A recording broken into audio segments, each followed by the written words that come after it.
Eh bien, salut à tous la team, j'espère que vous allez bien. Et on se retrouve pour le débrief de PSG Monaco, bien sûr. La 18e journée de Ligue 1, le Paris Saint-Germain s'est imposé 2-0. La team, avant de commencer, un maximum de likes s'il vous plaît pour cette victoire du PSG. Abonnez-vous, likez, partagez et dites-moi en commentaire surtout ce que vous avez pensé du match. Les frérots, on commence tout de suite. Bon bah écoutez, le PSG s'est imposé 2-0 avec deux buts de Kylian Mbappé. Un but sur penalty, bien sûr. Bon, pour moi, je vous dis directement, il y avait penalty. Hein. Alors sur la première, on va dire interception de CDB, si la faute se déroulait là, non. Mais sur la deuxième, quand il marche sur le pied, oui, il y avait faute. Franchement, il y avait faute. Il y avait penalty. Mbappé a pris ses responsabilités. Il a marqué, il a tiré, il a marqué. Très bien et tout. Là, on a vu qu'il a mis l'ambiance un peu avec les supporters et tout. Il a réclamé un peu plus de bruit. Il a adoré. En plus, Mbappé ce soir a mis son centième but en Ligue 1 avec le PSG. Je crois que c'est aussi, il y a eu une stat qui est tombée pendant le match où Mbappé a, comment dire, a marqué, pour son âge, c'est le mec qui a marqué le plus jeune dans le championnat, le plus de buts dans le championnat en Ligue 1. Donc bon, ben, un nouveau record pour Kylian Mbappé. Bien sûr, ensuite, après, deuxième but de Kylian Mbappé à la 45e minute sur une passe de Lionel Messi. Et puis voilà, les frérots. Après, bon, la première mi-temps était pas mal. La première mi-temps était, bon, c'était pas non plus oufissime, mais la première mi-temps était pas mal. Voilà, quand on voit au début que Monaco met la pression, qu'ils ont failli marquer, ils ont été très très malchanceux d'ailleurs. Nos amis monégasques, ils ont été très très malchanceux sur la première occasion qui frappe le poteau et qui ensuite Donnarumma la récupère. Ensuite, le PSG, bon voilà, a commencé un peu à prendre l'avantage avec ce penalty. Voilà, et vraiment à tuer le match à la mi-temps à 2-0. Et vous pouvez vous dire qu'à 2-0, le match est fini parce que bon, le PSG après tout ça, comme d'hab, hein, c'est une habitude maintenant, on va même plus s'énerver, bah, ne joue plus. Voilà, c'est très très bouillon, c'est désorganisé. Bon, je veux pas être manqué de respect non plus à Monaco, mais pour moi, Kovacs a vraiment ruiné l'équipe de Monaco parce que bon, on voit qu'en première période c'était un peu mieux et après il a fait des changements en deuxième qui a complètement déséquilibré son équipe. Voilà, moi, personnellement, à titre personnel, je trouve que Wissam Ben Yedder n'est pas du tout respecté dans cet effectif-là. Vraiment pas. Je sais pas ce qu'il cherche ce coach-là avec lui, mais bon. Enfin bref, ça nous regarde pas, mais bon, c'est dommage parce que Wissam, c'est vraiment un joueur exceptionnel. Mais bon, voilà, j'ai vu aussi un Diop très très bon aussi. Moi, Chouameni, j'adore aussi. Mais bon, parlons plutôt de nos joueurs à nous. Et puis voilà, bah écoutez, la team, à part Marquinhos et bien sûr Mbappé, et quelquefois Messi. Mais Messi, c'est compliqué, les frérots. Messi, c'est compliqué parce que ce soir, selon moi, il n'a pas été, il n'a pas été catastrophique, mais il n'a pas été bon. Voilà, alors oui, la connexion avec Mbappé est belle. Oui, il y a des moments où il se met en danger, tout ça et tout, où il essaye de faire des trucs. Mais ce soir, Messi, pour moi, n'a pas été vraiment au top, au top, au top. C'est-à-dire que c'est pas le Messi que moi, personnellement, j'attends. Voilà, pour moi, le Messi actuel est à 30%. Alors que j'aimerais au moins un Messi minimum à 70%. Donc bon, après, je sais que voilà, il y a beaucoup de gens qui sont mécontents quand on critique Messi, mais il faut parler de la réalité du terrain. Messi, voilà, c'est pas parce que ce soir il a fait un mauvais match que c'est un joueur nul. Messi est le meilleur joueur du monde. Mais ce soir, moi, j'ai pas kiffé. Je vous dis la vérité, j'ai pas kiffé. Voilà. Les coups francs, ça a été une catastrophique. Voilà. Le PSG est vraiment dépendant, en tout cas en attaque de Mbappé.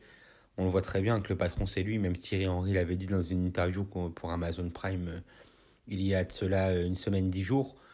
Pour lui, c'est Mbappé le patron du PSG. Ben, Henry a raison. Je suis désolé.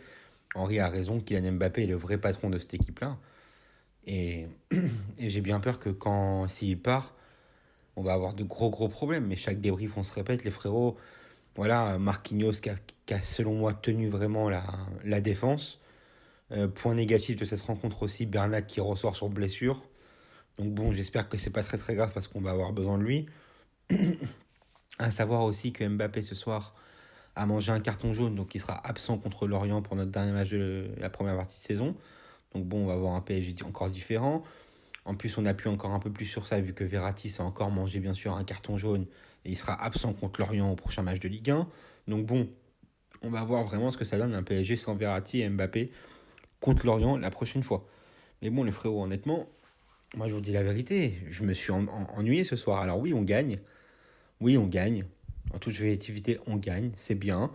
On a je ne sais combien de points d'avance, je vais vous dire ça tout de suite. On a 13 points d'avance sur Marseille qui est deuxième, mais ils ont un match en retard. Donc bon, s'ils gagnent, on aura 9 points d'avance. Très bien.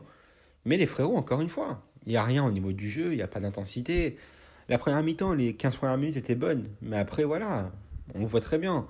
Et pour moi, encore une fois, ce PSG est fait actuellement là pour jouer en contre. Parce que quand tu as un Mbappé en feu comme ça, voilà, c'est fait pour jouer en contre. Je vous dis la vérité, les frérots. Après, voilà, Donnarumma a été aussi solide au cage, ça c'est vrai. Après, il n'a pas été particulièrement mis en danger à part sur deux ou trois situations.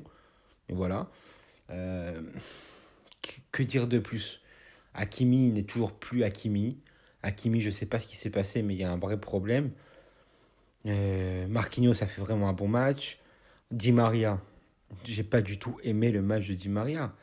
C'est très très brouillon et Di Maria, faut qu'il arrête un peu de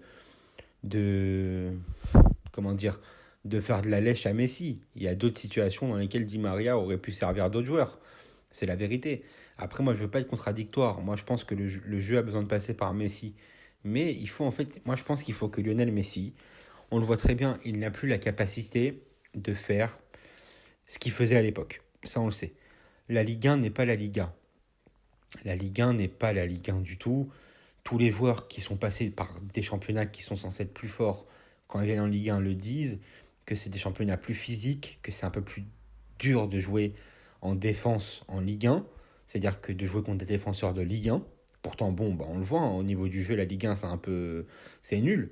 Mais en tout cas, les grands joueurs le disent, que c'est compliqué de jouer contre les défenses de Ligue 1.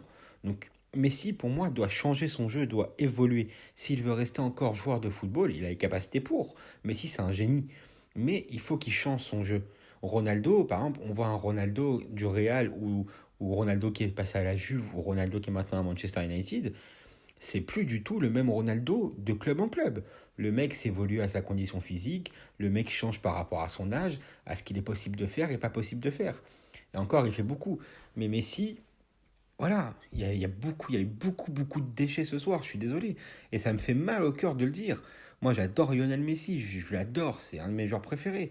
Mais pour moi, ce soir, le patron, c'est Mbappé, les frérots. C'est Mbappé, c'est tout, voilà. L'homme providentiel de cette équipe-là, c'est Mbappé. Voilà. Pour moi, Mbappé, dans cette équipe-là, est supérieur à Neymar et Messi. Hein. Vous en déplaise ou, pas, ou quoi que ce soit. Mais Mbappé est vraiment le meilleur joueur du Paris Saint-Germain. Et ça, depuis maintenant, pas mal de temps. Donc bon, on voit qu'il y a un peu plus d'enthousiasme de son côté. Je sais que les anti-parisiens et ceux qui veulent le voir partir au Real vont dire oui, il va partir. Moi, quand je le vois comme ça, alors c'est soit dans sa tête, il se dit bon, écoutez, il me reste encore 6 mois à tirer ici, donc on va les vivre à fond. Soit peut-être le mec est en train de changer un peu de perspective et peut-être qu'on pourra peut-être le garder un an supplémentaire. Mais bon, j'ai pas envie de me faire de faux espoirs. Donc on verra. Mais en tout cas, le PSG, voilà, ce soir, moi, je me suis embêté devant le match. On a gagné. Je sais qu'on va dire que je suis jamais content. On a gagné, c'est très très bien. On a, vas-y, 12 points d'avance. Marseille a un match en retard, donc 9 points, on va dire, s'il gagne. Très bien, on est champion d'automne, très bien. Maintenant, il y a des choses à changer. Vous le savez très bien, Pochettino n'est toujours pas l'homme de la situation. Au niveau du jeu, c'est nul. C'est vraiment, c'est du freestyle. Il n'y a pas de... Il n'y a pas de directive, il y a rien. Franchement, il n'y a rien. Franchement, je vous dis la vérité, ce soir, je me suis ennuyé. Vraiment, je me suis vraiment ennuyé ce soir.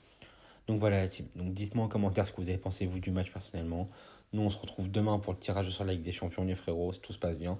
Et puis voilà la team, abonnez-vous, likez, partagez. Dans une dizaine, douzaine d'abonnés, de nouvelles personnes, on est à 5000 abonnés bientôt. Donc merci à tous la team, faites attention à vous, passez une bonne journée, une bonne fin de soirée. Bon courage pour le début de la semaine et à demain les frérots, je vous kiffe, salut.